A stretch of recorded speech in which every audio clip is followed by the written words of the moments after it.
Aviators, welcome to the Fly Zone, where I'm going to be taking you through a journey of how I overcome turbulence, dropped off my baggage, and ultimately got the bag. Stay tuned, like, and subscribe now.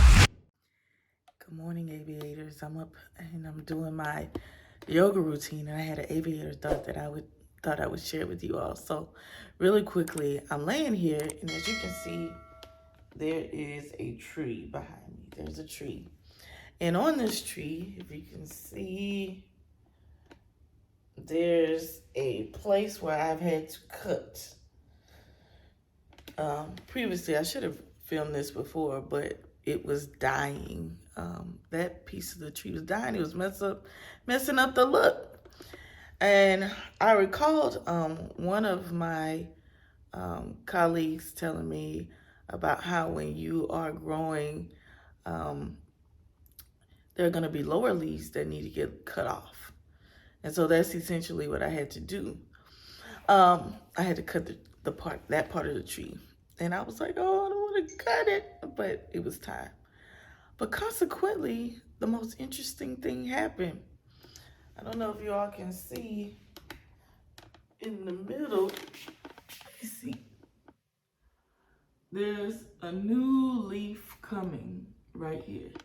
Actually, there's been 2 new leaves that have come in the past, literally like just the past month, which is super, super cool. It's really fun to watch the growth. But here's my thought. Sometimes we have to cut things and people and situations and ideas and old ways of thinking and old patterns of thoughts that are now dead and not yielding any fruit. It's time to let them go. I didn't want to cut it because I was like, I don't want to cut it. Like, I want my tree to look thick and beautiful, like me, thick and beautiful. But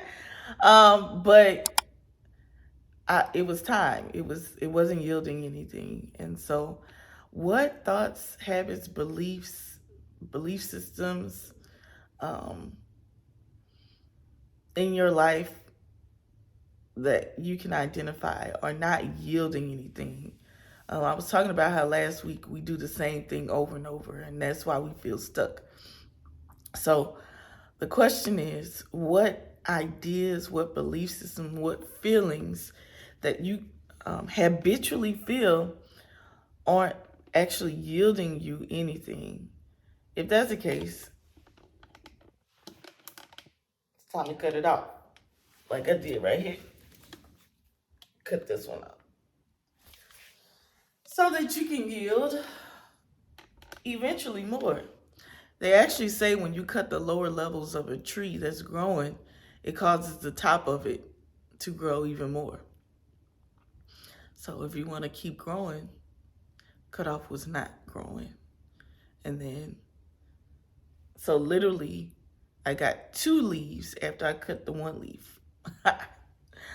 Double for my trouble. Hey.